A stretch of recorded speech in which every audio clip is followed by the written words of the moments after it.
바리새인들은 돈을 좋아하는 자들이라 이 모든 것을 듣고 비웃거늘 예수께서 이르시되 너희는 사람 앞에서 스스로 옳다 하는 자들이나 너희 마음을 하나님께서 아시나니 사람 중에 높임을 받는 그것은 하나님 앞에 미움을 받는 것이니라. 율법과 선지자는 요한의 때까지요 그부터는 하나님 나라의 복음이 전파되어 사람마다 그리로 침입하느니라. 그러나 율법의 한 획이 떨어짐보다 천지가 없어짐이 쉬우리라. 무릇 자기 아내를 버리고 다른 데 장가드는 자도 간음함이요 무릇 버림당한 여자에게 장가드는 자도 간음함이니라. 한 부자가 있어 자색옷과 고운 베옷을 입고 날마다 호화롭게 즐기더라. 그런데 나사로라 이름하는 한 거지가 헌데 투성이로 그의 대문 앞에 버려진 채 그 부자의 상에서 떨어지는 것으로 배불리려 하매 심지어 개들이 와서 그 헌대를 핥더라. 이에 그 거지가 죽어 천사들에게 받들려 아브라함의 품에 들어가고 부자도 죽어 장사되매 그가 음부에서 고통 중에 눈을 들어 멀리 아브라함과 그의 품에 있는 나사로를 보고 불러 이르되 아버지 아브라함이여 나를 긍휼히 여기사 나사로를 보내어 그 손가락 끝에 물을 찍어 내 혀를 서늘하게 하소서. 내가 이 불꽃 가운데서 괴로워하나이다. 아브라함이 이르되 예 너는 살았을 때 좋은 것을 받았고 나사로는 고난을 받았으니 이것을 기억하라. 이제 그는 여기서 위로를 받고 너는 괴로움을 받느니라. 그뿐 아니라 너희와 우리 사이에 큰 구렁텅이가 놓여 있어 여기서 너희에게 건너가고자 하되 갈 수 없고 거기서 우리에게 건너올 수도 없게 하였느니라. 이르되 그러면 아버지여 구하노니 나사로를 내 아버지의 집에 보내소서. 내 형제 다섯이 있으니 그들에게 증언하게 하여 그들로 이 고통받는 곳에 오지 않게 하소서. 아브라함이 이르되 그들에게 모세와 선지자들이 있으니 그들에게 들을지니라. 이르되 그렇지 아니하나이다. 아버지 아브라함이여 만일 죽은 자에게서 그들에게 가는 자가 있으면 회개하리이다. 이르되 모세와 선지자들에게 듣지 아니하면 비록 죽은 자 가운데서 살아나는 자가 있을지라도 권함을 받지 아니하리라 하였다 하시니라. 아멘. 어제 살펴본 말씀입니다. 누가복음 16장 13절에 주님은 이렇게 말씀하셨습니다. 집 주인이 두 주인을 섬길 수 없나니 혹 이를 미워하고 저를 사랑하거나 혹 이를 중히 여기고 경히 여길 것임이니라. 너희는 하나님과 재물을 겸하여 섬길 수 없느니라 라고 말씀하셨습니다. 그런데 이 말씀에 바리새인들은요 비웃음으로 반응하였습니다. 세리와 죄인들이 예수님께로 나오는 것을 보고 그들이 수군거렸듯이 이번에는 비웃음으로 반응합니다. 그 이유가 무엇입니까? 바리새인들 그들이 돈을 좋아하는 사람들이었기 때문입니다. 겉으로는 하나님을 섬기고 사랑하는 것 같으나 실상은 불의한 돈을 사랑하고 거기에 충성된 자들이었습니다. 겉과 속이 다른 이중적인 모습으로 살아가는 자들이었죠. 그래서 예수님은 누가복음 말씀에 그들의 이중적인 모습을 계속해서 지적하십니다. 먼저는 누가복음 11장 39절 말씀입니다. 바리새인은 지금 장과 대접의 겉은 깨끗이 하나 너희 속에는 탐욕과 악독이 가득하다. 또 누가복음 12장 1절 말씀에서는 제자들에게 이렇게 경고하시기도 하셨습니다. 바리새인들의 누룩 외식을 주의하라.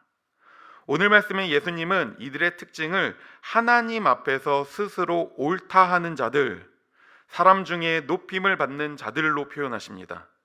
겉으로는 하나님 앞에서 거룩하고 의롭고 옳은 삶을 살아가는 것처럼 보이지만 그들의 실제 삶은 전혀 그렇지 않는 거죠. 사람 앞에서 스스로 옳다 하는 자들이며 사람에게 옳게 보이려고 하는 외식하는 자들이었습니다. 이들은 사람들로부터 칭송받고 칭찬받고 자신들이 높임받는 것을 즐기는 자들이었습니다. 하나님이 있어야 할 그 자리에 자기 자신을 올려놓는 겁니다. 그래서 예수님은 이렇게 경고합니다. 사람 중에 높임을 받는 그것이야말로 하나님 앞에 미움을 받는 것이다 라고 말이죠. 그리고 이어서 16절부터 18절 말씀에 예수님은 자신의 가르침과 율법의 가르침에 어떤 연관성, 연속성이 있는지 말씀하고 계십니다. 16절 말씀에 따르면 율법과 선지자는요, 요한의 때까지입니다. 세례 요한이 복음서에서 옛 시대를 닫고 새 시대를 여는 인물처럼 보이지만 그는 엄밀히 말하자면 온전하게 새 시대에 속한 사람은 아닙니다. 옛 시대에서는 가장 큰 자이지만 오히려 새 시대에는 가장 작은 자입니다. 새로운 시대, 새 시대는요, 예수님으로부터 시작이 됩니다. 예수님이 오셔서 하나님의 나라 그리고 복음을 전하면서 새로운 시대가 열리게 되는 거죠. 그렇다면 새로운 시대에는 율법의 기능 그리고 선지자들의 가르침이 이제는 더 이상 소용없는 걸까요? 아닙니다. 예수님의 가르침을 통해서 율법의 참된 의미가 발견이 되고 그리고 율법이 성취되고 그리고 완성이 됩니다. 예수님이 전하는 하나님 나라 복음을 통하여서 율법과 선지자들이 전하고자 하는 메시지의 진짜 의미를 발견하게 되고 그것을 주신 하나님의 목적과 계획이 완전히 드러나게 되는 겁니다. 이 구체적인 예가 바로 18절에 나오는 이혼과 간음의 문제입니다. 이혼과 간음에 대해서 바리새인들은요, 옛 시대의 율법과 선지자들의 가르침을 따랐습니다. 문제는요, 이들이 이 율법을 온전히 따르지 않았다는 데 있습니다. 신명기 24장 1절은요, 이혼 사유를 이렇게 기록합니다. 사람이 아내를 맞이하여 데려온 후에 그에게 수치되는 일이 있음을 발견하고 그를 기뻐하지 아니하면 이혼 증서를 써서 그의 손에 주고 그를 자기 집에서 내보낼 것이다 라고 말입니다. 이혼할 수 있는 유일한 방법은 수치되는 일을 발견하는 겁니다. 그런데 문제는요, 수치의 기준을 자의적으로 해석할 수 있다는 데 있습니다. 아내가 남편에게 수치를 준 이유가 너무나도 명확하고 누구나 동의할 만한 간음하거나 음행한 일이라면 이혼 사유가 마땅하죠. 율법에 따라 이혼하는 게 당연합니다. 그런데 남편이 아내를 버리고 다른 사람에게 장가들기 위해 아내가 살림을 하지 못해서 수치가 된다. 아내가 예쁘지 않아서 나에게 수치가 된다. 이런 말도 되지 않는 이유들로 수치를 핑계로 이혼하고자 한다면 어떻게 되겠습니까? 억울하게 고통받는 사람이 생기게 됩니다. 예수님은 이런 바리새인들의 자의적인 해석에 대해 아내를 버리고 다른 데 장가드는 자도 간음함이요, 심지어는 버림당한 여자에게 장가드는 자도 간음함이니라 라고 말씀합니다. 예수님은 바리새인들보다 어쩌면 이혼에 대해 더 엄격한 기준을 제시하며 진정한 의미로 율법을 지켜야 함을 말씀하고 계십니다. 이어서 예수님은 본문 19절부터 31절 말씀에 부자와 거지의 비유로 재물에 대한 새로운 가르침을 주고 계십니다. 이 비유에는 한 부자와 한 거지가 등장을 합니다. 내세의 이 둘의 삶은요, 상당히 대조적인 삶을 살아갑니다. 먼저 부자는 자색옷과 고운 베옷을 입고 날마다 호화롭게 즐기는 삶을 살아갑니다. 자색옷과 고운 베옷을 입은 것으로 보아 이 부자는요, 신분적으로 아주 높은 고귀한 신분임을 우리는 단번에 알 수 있습니다. 그는 아주 화려하고 남부럽지 않는 삶을 살아갔습니다. 반면 거지의 삶은 어땠습니까? 헌데투성이로 대문 앞에 버려졌습니다. 부자의 상에서 떨어지는 부스러기로 배를 채우려고 하나 아무것도 얻지 못합니다. 결국 어떻게 됩니까? 그의 인생은 아주 고통스럽고 괴로운 밑바닥 인생으로 개들이 와서 상처난 그의 몸을 핥습니다. 결국 나사로와 부자는요, 죽게 됩니다. 그런데 여기서부터 반전이 시작이 됩니다. 내세에서 화려하고 안락한 삶을 살았던 부자는요, 음부에서 고통 중에 있습니다. 반면에 거지 나사로는 어떻습니까? 천사들에게 맞들려 아브라함 품에 들어가게 됩니다. 유대인들의 시초가 되는 아브라함의 품에 거지 나사로가 가장 가깝게 머물게 됩니다. 이 비유를 들은 바리새인들의 마음은 어땠을까요? 부자가 아닌 거지가 아브라함의 품에 가장 가까이 있다는 사실만으로도 그들에게는 상당히 충격적이고 불쾌했을 겁니다. 부자가 있어야 할 그 자리에 거지 나사로가 있다는 사실을 그들은 온전히 받아들이기 어려웠을 겁니다. 그런데 그곳에서 대화가 일어나죠. 음부에서 고통 중에 있는 부자가 고통 중에 눈을 들어 아브라함 품에 있는 나사로를 보고 도와달라고, 긍휼히 여겨달라고 요청합니다. 24절 말씀입니다. 불러 이르되 아버지 아브라함이여 나를 긍휼히 여기사 나사로를 보내어 그 손가락 끝에 물을 찍어 내 혀를 서늘하게 하소서. 내가 이 불꽃 가운데서 괴로워하나이다. 이 부자의 요청은 상당히 충격적입니다. 그가 요구한 부탁이 무엇입니까? 손가락 끝에 찍힌 물입니다. 물이라고 말할 수 없는 아주 적은 양의 물을 찍어 내 혀를 서늘하게 해달라 요청합니다. 서늘하게 되겠습니까? 아니요, 불가능합니다. 이 모습이 참 대조적입니다. 내세에서 거지 나사로가 원했던 건 무엇입니까? 부자의 상에서 떨어지는 부스러기였습니다. 그는 부자의 집에서 떨어지는 부스러기조차 얻지 못해 대문 앞에 버려진 채 죽어버렸습니다.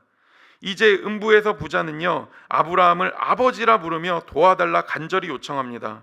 그러나 아브라함은요, 너와 우리 사이에 큰 구렁텅이가 놓여 있어 건너갈 수도 없고 건너올 수도 없다라고 부자의 요청을 단호히 거절합니다. 그러면서 아브라함은 이렇게 말씀합니다. 25절 말씀입니다. 아브라함이 이르되 예 너는 살았을 때 좋은 것을 받았고 나사로는 고난을 받았으니 이것을 기억하라. 이제 그는 여기서 위로를 받고 너는 괴로움을 받느니라. 이 생에서 부자는요, 재물을 통해 많은 부를 누리는 좋은 것을 받았고 나사로는 재물이 없어 고통받는 고난을 받았습니다. 그러나 내세에서는 완전히 뒤바뀌게 되죠. 내세에서 부자는 음부에서 불꽃 가운데 고통이 주는 괴로움을 받게 되었고 나사로는 아브라함 품에서 참된 안식을 누리는 위로를 받게 되었습니다. 결국 부자는 아브라함에게 요청을 합니다. 집에 남겨진 형제 5을 위하여 나사로를 보내게 하여 그로 하여금 증언하게 해달라고 요청합니다. 그래서 남겨진 형제 5이 더 이상 이곳에 들어오지 못하게 해달라는 그런 요청이었습니다. 이에 아브라함은 모세와 선지자들이 있으니 그들에게 들으라 말합니다. 그러나 그 대답에 부자는요, 꼭 죽었던 나사로가 가야 한다라고 말합니다. 죽었던 나사로가 가야 그들이 회개한다라고 말합니다. 그때 아브라함이 어떻게 말씀합니까? 31절 말씀입니다. 이르되 모세와 선지자들에게 듣지 아니하면 비록 죽은 자 가운데서 살아나는 자가 있을지라도 권함을 받지 아니하리라 하였다 하시니라. 아멘. 모세와 선지자들의 말도 듣지 않는데 하물며 죽은 자 가운데서 살아나는 자들이 있어도 그들이 권함을 받지 않을 것이다 라고 말씀합니다. 결국 예수님의 이 말씀은 누구를 위한 말씀이었습니까? 예수님의 가르침에 비웃음으로 반응한 바리새인들이었습니다.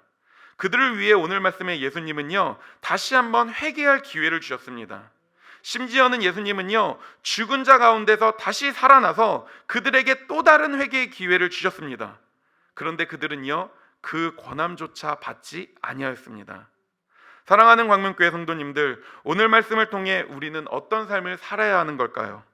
자기를 위하여 재물을 쌓는 삶일까요? 아닙니다. 겉으로는 하나님을 섬기는 척하지만 속사람은 재물을 섬기는 그런 사람이 아닙니다. 우리의 삶은요, 새 시대를 여신 예수님의 말씀을 쫓아 온전히 살아가는 사람들입니다. 재물을 사랑하고 교만과 탐욕으로 살아가는 삶이 아니라 진짜 하나님을 사랑하고 진짜 하나님의 말씀 앞에 순종과 겸손함으로 그리고 이웃에 대한 긍휼함을 가지고 살아가는 겁니다. 나의 이익을 위해 하나님의 말씀을 자의적으로 해석하는 그런 바리새인과 같은 삶이 아니라 하나님의 말씀에 나의 이익과 나의 욕망조차 내려놓을 수 있는 그런 믿음이 우리 안에 있어야만 합니다. 저는 그런 믿음의 고백과 결단이 우리 안에 있기를 간절히 소망합니다. 바리새인과 같은 겉과 속이 다른 삶이 아니라 정말로 하나님 앞에 진실한 삶으로 나아가는 주님의 자녀들이 되길 간절히 소망합니다. 그리고 오늘 이 시간 우리가 함께 기도함으로 나아갈 때 하나님 앞에 우리가 그런 겸손함으로 나아가길 간절히 소망합니다. 하나님, 내가 정말로 주님을 사랑함으로 그리고 그 말씀에 진심함으로 반응할 수 있게 해달라고 우리가 그 간절함과 긍휼함을 가지고 주님 앞에 나아가는 우리 광명교회 성도님들 되길 주님의 이름으로 축원합니다.